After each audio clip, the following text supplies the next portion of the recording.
Namaskar friends, welcome to the channel JIV and CIV Made Simple.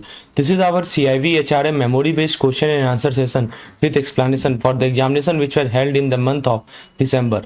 So you will be able to see that what type of question are being asked as reported by many aspirants that the question were lengthy, were case study based. So accordingly I have prepared the इसी प्रकार से दोस्तों हमने से question को तैयार किया है ताकि आपका केस स्टडीज का प्रैक्टिस हो।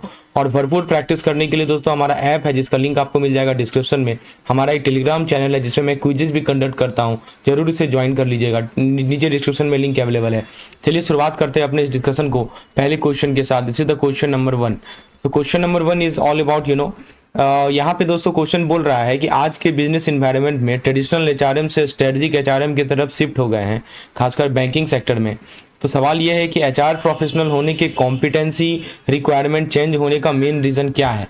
That in the contemporary business environment transition from traditional human resource management to strategic HRM, it implied that HR professional in banking sector must move beyond administrative role. So what is the primary driver for this shift?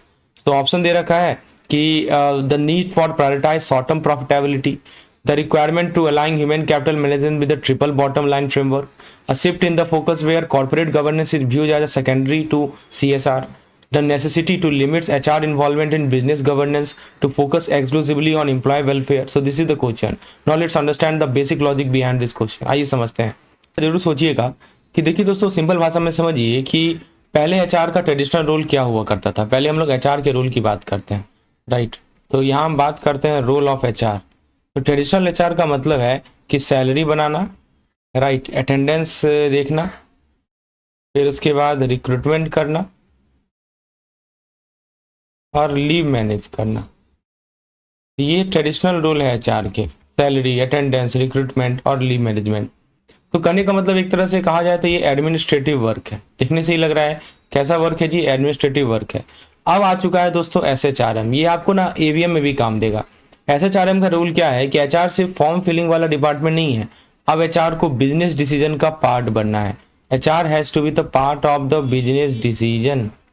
और HR को क्या करना है जी, ethics को समझना है, understanding the ethics, और कॉर्पोरेट गवर्नेंस का नॉलेज होना चाहिए। कॉर्पोरेट गवर्नेंस का नॉलेज भी चाहिए एचआर के लिए।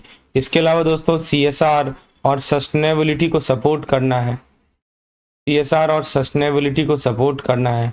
मतलब एचआर क्या है, एचआर कहा जाए इसका मतलब मूल मंत्र यही है कि जो एचआर है वो क्या है कि स्ट्रेटजी का पार्टनर बन गया। स्ट्रेटजी का क्या बन गया जी, पार्टनर बन गया। सवाल है कि ये चेंज आया क्यों। ठीक है, चेंज तो समझ में आ गया सर, ये चेंज आया क्यों। तो दोस्तों चेंज होने का देखिए दोस्तों, सक्सेस का डेफिनेशन चेंज हो गया है। पहले क्या था कि सक्सेस का मतलब था कि सिर्फ पैसा। पहले क्या था, सक्सेस का मतलब था सिर्फ पैसा, राइट, यानी कि प्रॉफिट, यही था सक्सेस। लेकिन आज के समय में सक्सेस का मतलब क्या हो गया है, ट्रिपल बॉटम लाइन। देखिए इस तरह से समझिए, चीजें मजा आएंगी समझने में। अब बोलिएगा सर ये ट्रिपल बॉटम लाइन क्या होता है। ठीक है, तो ये सुन लीजिए, ट्रिपल बॉटम लाइन होता है तीन चीजें। पहला है इसमें प्रॉफिट। प्रॉफिट तो जानते ही हैं, पैसा कमाना, राइट। फिर आता है दूसरा पी, आता है प्लैनेट। प्लैनेट में जानते ही एनवायरनमेंट का ख्याल, राइट। और तीसरा पी आता है पीपल। पीपल आप जानते ही हैं कि हमारे जो एम्प्लॉय हैं और हमारे जो सोसाइटी हैं इनका वेलफेयर, राइट। तो ये तीन डायमेंशन हो गया, प्रॉफिट, प्लैनेट और पीपल। तो कंपनी तभी सक्सेसफुल मानी जाती है जब तीनों बैलेंस में हो। ये तीनों चीजें ना बैलेंस में होनी चाहिए, तभी कंपनी सक्सेसफुल होगी। तो एचआर का रोल यहाँ कैसे फिट होता है जी, देखिए एचआर डायरेक्टली किसको मैनेज करता है, एचआर मैनेज करता है पीपल को। तो अगर कंपनी को यदि एथिकल बनना है, कोई कंपनी है उसे एथिकल बनना है, सीएसआर फॉलो करना है, गवर्नेंस को स्ट्रांग रखनी है, यदि ये सभी चीजें करनी है तो एचआर को बिजनेस एथिक्स और गवर्नेंस समझना पड़ेगा। एचआर को समझना पड़ेगा कि सर ये बिजनेस है, ये एथिक्स है, ये गवर्नेंस है, राइट। इसीलिए ट्रेडिशनल एचआर से स्ट्रेटजिक एचआरएम का शिफ्ट हुआ है। अब जरा ऑप्शन को चेक कर लें। ऑप्शन ए कह रहा है कि they need to prioritize short term profitability and revenue growth over long term social goal. Short term profit पे फोकस ये कर रहा है ना, प्रायोरिटाइज शॉर्ट टर्म प्रॉफिटेबिलिटी। ये गलत है दोस्तों, क्योंकि अब लॉन्ग टर्म सस्टेनेबिलिटी इंपॉर्टेंट है ना। ये तो ट्रेडिशनल रोल में था। अब जो हमारा रोल है एसएचआरएम जिसको बोलते हैं स्ट्रेटजिक एचआरएम, वहां पे फोकस शॉर्ट टर्म प्रॉफिटेबिलिटी पे बिल्कुल नहीं है। ऑप्शन सी देखिए क्या कर रहा है कि गवर्नेंस को सेकेंडरी बताना friends before continuing the question, आइए क्वेश्चन इसमें देखिए, ये हमारा एचआरएम का कॉम्प्रिहेंसिव कोर्स है। इसमें दोस्तों एक फोल्डर हमने बना रखा है एचआरएम का, जिसके अंदर आपको previous year question and answer session, जैसा कि अभी हमने आपके सामने पीडीएफ प्रस्तुत किया है। इसके अलावा module wise quick revision PDF, what to study PDF, unit wise videos, यानी आपको वीडियोस मिलते हैं यूनिट वाइज, जो कि मॉड्यूल के फॉर्मेट में अरेंज है। सभी चीजों को एकदम आसान भाषा में समझाया गया है। मॉक टेस्ट है दोस्तों, आप प्रैक्टिस भी कर सकते हैं, क्विजेस प्रैक्टिस कर सकते हैं, वो कि मॉड्यूल वाइज अवेलेबल है। इसके अलावा दोस्तों आपको मिलता है PDF, theory and MCQ PDF का, unit wise theory PDF, unit wise MCQ PDF. तो ये सब कुछ आपको मिलता है हमारे एचआरएम के कॉम्प्रिहेंसिव प्लान में। विशेष जानकारी के लिए आप मुझे व्हाट्सएप कर सकते हैं नीचे दिए गए नंबर पर, और ये कोर्स का भी लिंक आपको मिल जाएगा डिस्क्रिप्शन में। चलिए अब बढ़ते हैं क्वेश्चन की ओर। Start with let's come back to the question. आइए क्वेश्चन पे वापस लौटते हैं। और फ्रेंड्स देखिए, यहाँ पे क्वेश्चन का सीन तो समझ में आ गया ना। इसका सही जवाब क्या है दोस्तों? इसका सही जवाब है पिगमैलियन इफेक्ट। यानी ये जो मैनेजर का जो ये फेस कर रहा है, इसे हम लोग बोलते हैं दैट इज कॉल्ड पिगमैलियन इफेक्ट। बोलिएगा सर ये होता क्या है? पिगमैलियन इफेक्ट को एक लाइन में मैं बोलूं तो मतलब कि जैसी एक्सपेक्टेशन वैसा परफॉर्मेंस, मतलब जैसा आप एक्सपेक्ट कर रहे थे वैसा ही आप परफॉर्म भी कर रहे हैं, राइट। तो अगर बॉस या टीचर किसी पे हाई एक्सपेक्टेशन रख ले तो वो उसको बेटर ट्रीटमेंट देता है, ज्यादा गाइडेंस देता है, ज्यादा इसे ही इसमें एक वर्ड में बोला जाए तो इसे ही हम लोग बोलते हैं क्या? Self fulfilling prophecy, right. This is called the self fulfilling prophecy, right. या इसको आप शॉर्ट में बोल सकते हैं पिगमैलियन इफेक्ट। समझिए। तो दोस्तों इस केस में एग्जैक्टली यही हुआ है ना। इस केस में आप देखिए, रीजनल हेड के मैनेजर ने बोला कि हाई पोटेंशियल है। यहाँ पे कीवर्ड नोट करते जाइए, मैं हाईलाइट करते चलता हूँ। पहले उसने बोला कि हाई पोटेंशियल है, मैनेजर ने उस पर विश्वास किया, राइट। और फिर मैनेजर का बिहेवियर चेंज हुआ, उसने उसको और ज्यादा चैलेंजेस दिए, और ज्यादा मेंटरशिप दिए, ज्यादा ट्रस्ट शो किया, इंप्लॉय का कॉन्फिडेंस बढ़ा, इंप्लॉय एक्चुअली लीडर जैसा बिहेव कर रहा है। तो एक्सपेक्टेशन ने परफॉर्मेंस क्रिएट कर दी। एक चीज एक लाइन में बोलें तो पिगमैलियन इफेक्ट क्या होता है कि जो आपकी एक्सपेक्टेशन है ना, वो परफॉर्मेंस का कारण बनता है, दैट लीड्स टू परफॉर्मेंस। इसे ही बोलते हैं हम लोग क्या? Pygmalion effect. आप जरा बाकी ऑप्शन को देखें, if you look at the other option, Hawthorne effect कर रहा है। दोस्तों हॉथन इफेक्ट का मतलब होता है कि लोग बेटर काम करते हैं क्योंकि उनको ऑब्जर्व किया जा रहा है, क्योंकि उनको ऑब्जर्व किया जा रहा है इसलिए वो बेटर काम करते हैं, राइट। ये होता है हमारा हॉथन इफेक्ट। अच्छा, फिर गोलेम इफेक्ट क्या होता है? गोलेम इफेक्ट रिवर्स होता है। मतलब यदि आपका ये कहता है कि यदि आपका एक्सपेक्टेशन लो होगा ना तो परफॉर्मेंस पुअर हो जाएगी, पुअर परफॉर्मेंस होगी। हेलो इफेक्ट क्या होता है? हेलो इफेक्ट होता है दोस्तों, आपने किसी का पॉजिटिव ट्रेड देखा, राइट। पॉजिटिव ट्रेड देख के इंप्रेशन बना लेना। क्या बना लेना? इंप्रेशन बना लेना। इसको बोलते हैं हेलो इफेक्ट, राइट। तो दोस्तों यहाँ पे सही जवाब है पिगमैलियन इफेक्ट। एक लाइन में इसको ऐसे याद रखिएगा। इसको याद रखने का एक सिंपल सा फंडा है, लेट मी टेल यू। इसको आप ऐसे याद रखिए कि expectation to elevate rule, expectation to elevate, just in one line you can remember it like this, expect elevate, right. यहां पे मैं लिखता हूं एक्सपेक्ट एलिवेट, समझे? ये रूल है। मतलब हाई एक्सपेक्टेशन तो आपका अच्छा परफॉर्मेंस होगा। या फिर सीधा याद रखिए, पिगमैलियन का मतलब है पॉजिटिव एक्सपेक्टेशन। पी से पिगमैलियन, पॉजिटिव एक्सपेक्टेशन, राइट। और इसका अपोजिट होता है गोलेम। गोलेम का मतलब है निगेटिव एक्सपेक्टेशन। तो अगर क्वेश्चन में बॉस टीचर का बिलीफ इंप्रूव परफॉर्मेंस दिया हो तो पिगमैलियन इफेक्ट पक्का है। तो हमने यहां से क्या सीखा कि पिगमैलियन जो होता है वो सेल्फ फुलफिलिंग प्रोफेसी होती है। हाई एक्सपेक्टेशन से बेटर ट्रीटमेंट से बेटर परफॉर्मेंस होता है। लीडरशिप डेवलपमेंट केस में ये कॉमन है दोस्तों, पिगमैलियन इफेक्ट। आइए अगले सवाल की ओर बढ़े हम लोग। अगला सवाल बहुत इंटरेस्टिंग सवाल है। तो आज हम लोग बात करेंगे स्टेट एपेक्स बैंक के बारे में, जो कि लीडिंग पब्लिक सेक्टर बैंक है, राइट। आइए देखिए क्या हुआ था स्टेट बैंक में। तो देखिए दोस्तों क्या कर रहा है कि स्टेट एपेक्स बैंक में एचआर डायरेक्टर मिसेस अंजलि दो अपोजिट प्रॉब्लम ऑब्जर्व करती हैं। तो यहाँ पे एक तो इनका की टैलेंट का लॉस हो रहा है, टू कॉन्ट्रास्टिंग ट्रेंड देख रही हैं। एक तो की टैलेंट लॉस है, मतलब बैंक के जो टॉप क्रेडिट एनालिस्ट थे वो चले गए, loss 3 of top credit analyst. 15 साल का उनका एक्सपीरियंस था, रेयर और स्पेशलाइज्ड स्किल था, कुछ ऐसे स्किल थे, राइट। इंडस्ट्रियल क्रेडिट अप्रेजल में प्राइवेट डिजिटल बैंक उनको ले गया। कौन ले गया जी? प्राइवेट डिजिटल बैंक उनको ले गया। चलिए ठीक है, ये लोग बैंक के कोर टैलेंट है। तो ये पहला दिक्कत आया। दूसरा प्रॉब्लम आया जीरो एट्रिशन। यहां देखिए लिखा है जीरो एट्रिशन का सच्चाई। पिछले 8 साल में 0% एट्रिशन है, प्रोडक्टिविटी सबसे लो है, राइट। कि प्रोडक्टिविटी लीस्ट प्रोडक्टिविटी है बैंक में, राइट। नई न्यू सॉफ्टवेयर रेसिस्ट करते हैं, resistant to the new software update. Innovation जरा सा भी नहीं है, सिर्फ कंफर्ट जोन में बैठे हुए हैं लोग। इसलिए नहीं जा रहे हैं क्योंकि जॉब इजी है, स्किल आउटडेटेड हो चुकी है, बाहर जॉब मिलेगी का कॉन्फिडेंस ही नहीं है। अब मिसेस अंजलि को के सामने सवाल है कि ऑर्गेनाइजेशन एक्सेलेंस के लिए कौन सी एट्रिशन स्ट्रेटजी सही होगी। ठीक है, सवाल यही कर रहा है कि आपको मिसेस अंजलि के लिए कौन सी स्ट्रेटजी, सबसे क्या एक्शन लिया जाए ताकि ऑर्गेनाइजेशन एक्सेलेंस हो। मतलब दो प्रॉब्लम तो बताया ना जी। पहला प्रॉब्लम था दोस्तों कि की टैलेंट का लॉस होना। पहला प्रॉब्लम जो अंजलि ने फेस किया वो यही था जी कि जो इनके पास की टैलेंट था वो लॉस हो गया। और दूसरा प्रॉब्लम जो इन्होंने फेस किया वो है जीरो एट्रिशन की सच्चाई। राइट, तो दोस्तों आप जरा बताइए कि ये जीरो एट्रिशन वाला जो केस है ना दोस्तों, ये बैक ऑफिस के बारे में बात हो रहा है। देखिए यहाँ लिखा है बैक ऑफिस ऑपरेशन डिपार्टमेंट। तो ऑप्शन को जरा देखते हैं। Let's see the option that they have provided. Implement a strict non complete bond for all the credit risk analyst to ensure zero attrition of key talent. B कर रहा है focus exclusively on increasing the salary of the credit risk team as the zero attrition in the back office is a sign of high employ loyalty and stability. C option कर रहा है कि focus on retaining key talent in the credit risk while simultaneously identifying and managing the non-performer in the back office. D कर रहा है aim for 0% attrition rate across all the department to prevent the bank from losing its experienced workforce to private competitor. तो दोस्तों एक बार video को pause कीजिए, सोचिए कि क्या स्ट्रेटजी इनके लिए सबसे बेस्ट होगा। पहले मैं आपको सिंपल भाषा में समझाता हूं दोस्तों। एक सवाल का जवाब दीजिएगा कि क्या जितने भी एट्रिशन होते हैं सब खराब होते हैं। Whether all type of attrition is bad. जरा जवाब दीजिएगा। नहीं दोस्तों, इसका सही जवाब है नहीं। क्यों नहीं दोस्तों? कि टेक्स्ट में एक बहुत ही इंपॉर्टेंट लाइन लिखा हुआ है, वो मैं आपको हाईलाइट कर देता हूं।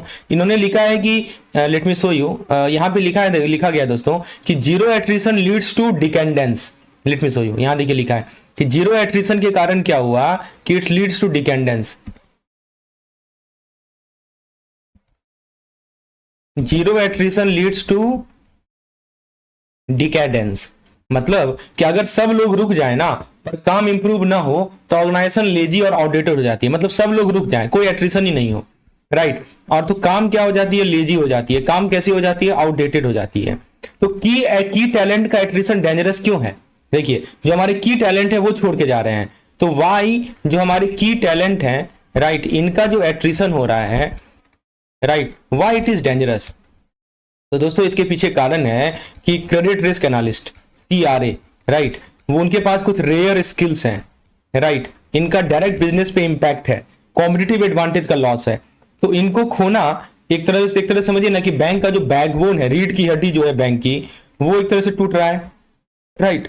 तो इनको रिटेन करना बहुत प्रायोरिटी है, ठीक है। तो की टैलेंट का एट्रिशन डेंजरस क्यों, ये आपने समझ लिया। अब दूसरी बात ये कि बैक ऑफिस का जीरो एट्रिशन प्रॉब्लम, देखिए एक तरफ क्या है, दो चैलेंजिंग प्रॉब्लम है। एक तो की टैलेंट का एट्रिशन हो रहा है, और जो बैक ऑफिस ऑपरेशन है, बैक ऑफिस का जो ऑपरेशन है इसमें जीरो एट्रिशन है, कोई छोड़ के नहीं जा रहा है।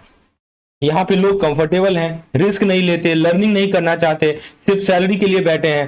तो दोस्तों इनको एक वर्ड लिखा गया इनके लिए, इसको बोलते हैं कॉम्प्लेसेंट स्टेयर। समझे, ये लोग नॉन परफॉर्मर बन जाते हैं, ऑर्गेनाइजेशन को स्लो कर देते हैं। तो इसके लिए कहा जाता है कि आपको ना बैलेंस एट्रिशन को करना पड़ेगा, प्रोवोक किया जाता है दोस्तों क्या, कि बैलेंस्ड एट्रिशन मैनेजमेंट। ये बहुत इंपॉर्टेंट लाइन है, बैलेंस एट्रिशन मैनेजमेंट। बोलिएगा सर ये क्या होता है? देखिए इसका मतलब यही होता है कि जो अच्छे परफॉर्मर हैं उन्हें रोको, और जो नॉन परफॉर्मर हैं उनको आइडेंटिफाई करो और मैनेज करो। भगाओ मत, उनको आइडेंटिफाई करो, उनको मैनेज करो, राइट। तो यही होता है ऑर्गेनाइजेशन एक्सेलेंस का रास्ता। अब जरा ऑप्शन को देखिए, आपको मैंने समझा दिया ना दोनों प्रॉब्लम क्यों है, कैसे उसे छुटकारा पाया जाए। ऑप्शन नंबर ए आ रहा है कि नॉन कंपीट बॉन्ड लगा दो। यहां देखिए हाईलाइट कर देते हैं पॉइंट को, लिखा है नॉन कंपीट बॉन्ड लगा दो। देखिए फोर्स से यदि रोकिएगा तो डिमोटिवेट हो जाएंगे आदमी। यदि आप फोर्स से रोकिएगा तो आदमी क्या हो जाएगा, डिमोटिवेट हो जाएगा। ऐसा मत कीजिए, राइट। फिर बी कह रहा है कि सिर्फ सैलरी बढ़ा दो, देखिए ना, एक्सक्लूसिवली और increasing the salary of the credit risk analyst. देखिए दोस्तों प्रॉब्लम सिर्फ पैसा नहीं है, जीरो एट्रिशन का सक्सेस माना गलती, राइट, ये याद रखिएगा। और सी को देखिए, डी को पहले देखते हैं। डी में कह रहा है कि एम फॉर 0% एट्रिशन रेट।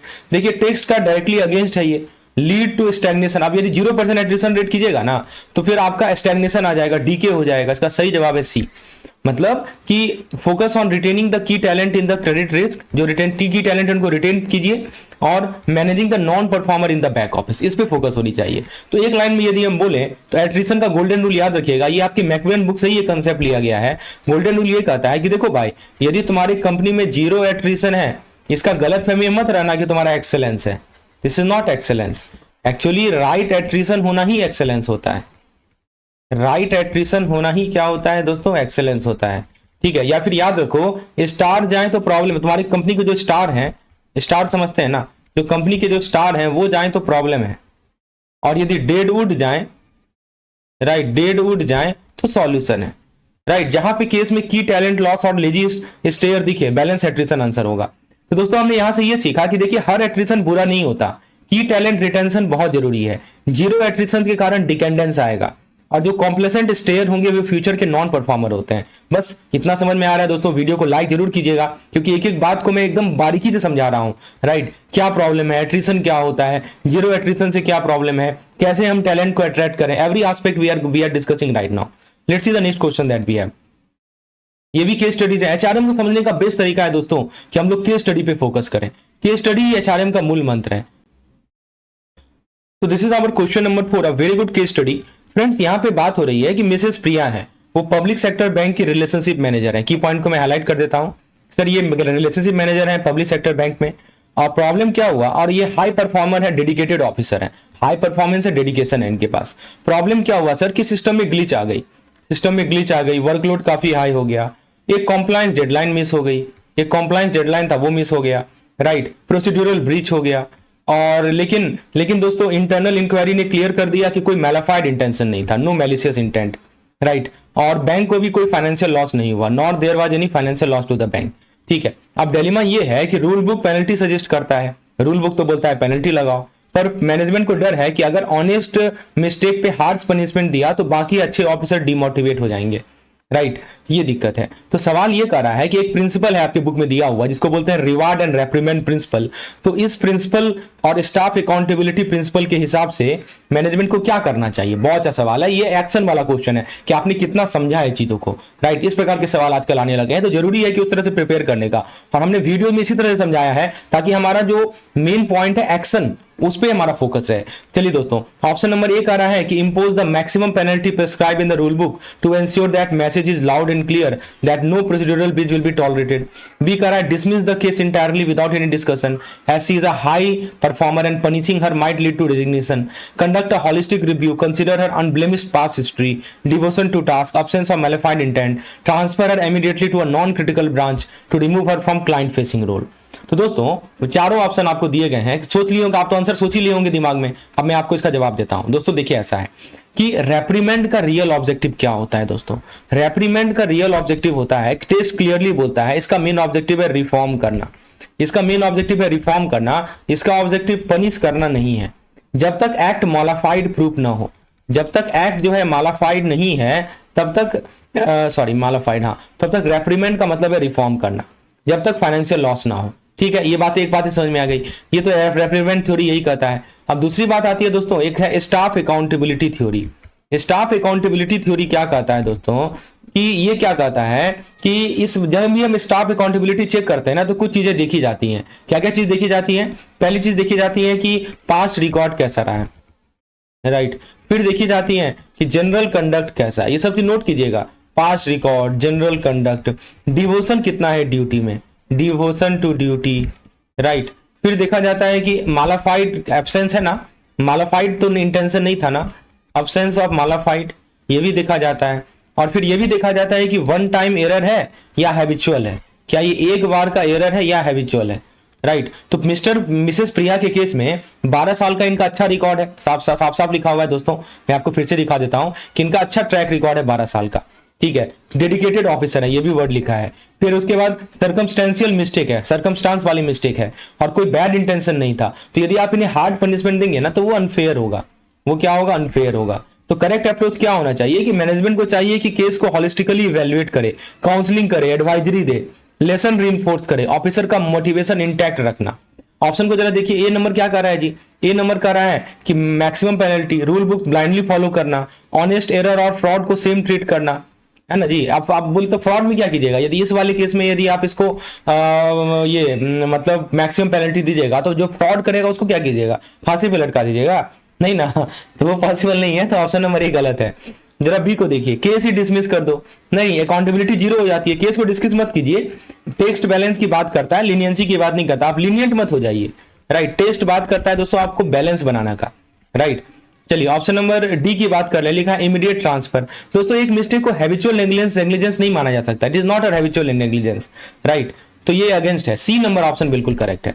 तो दोस्तों इसको एक रूल की तरह याद रखिएगा, इसको मैंने ट्रिक बनाया है आपको याद रखने के लिए। ट्रिक आता है दोस्तों, इसको याद रखिए 3M रूल। बोलेगा सर ये 3M क्या होता है, तो पहला M होता है मिस्टेक, दूसरा M होता है नो मालाफाइड, और तीसरा M होता है नो लॉस, राइट। तो mistake, no malafide, no loss, तो रिफॉर्म करो, वहां पे पनिश मत करो, वहां पे रिफॉर्म करो, पनिशमेंट मत दो। तो गुड ऑफिसर को करेक्ट करो, क्रिमिनल को पनिश दो। जहां पे ऑनेस्ट मिस्टेक हो, क्लीन पास्ट मिले, तो वहां पे ऑप्शन यही है कि आप रिफॉर्मेटिव एक्शन लें। क्या लें आप? रिफॉर्मेटिव एक्शन लें, समझे। तो रेप्रीमेंट का एम है रिफॉर्म करना, मालाफाइड एब्सेंस मेजर रिलीफ है, पास्ट गुड परफॉर्मेंस जरूर कंसीडर होती है, हर प्रोसीड्यूरल लैप्स पनिशमेंट डिमांड नहीं करती। चलिए ये बातें समझ में आ गई फ्रेंड्स। और भी बहुत सारे क्वेश्चंस हैं, इसको हम लोग अपने पेड वीडियो में डिस्कस करेंगे। आप भी यदि इसका हेल्प लेना चाहते हैं तो हमारे पेड कोर्स में ज्वाइन हो सकते हैं। विशेष जानकारी के लिए इस नंबर को सेव कर लीजिए। इस तरह से हम लोग केस स्टडी को एक एक करके डिस्कस करते चलेंगे। केस स्टडीज ही आप यदि वीडियो देख लेंगे ना तो मैक्सिमम चीजें आपको क्लियर हो जाएंगी कहानी के माध्यम से। मिलते हैं नेक्स्ट वीडियो में, चैनल को सब्सक्राइब कर लें, हमारे टेलीग्राम ग्रुप के साथ जरूर जुड़ जाएं। धन्यवाद।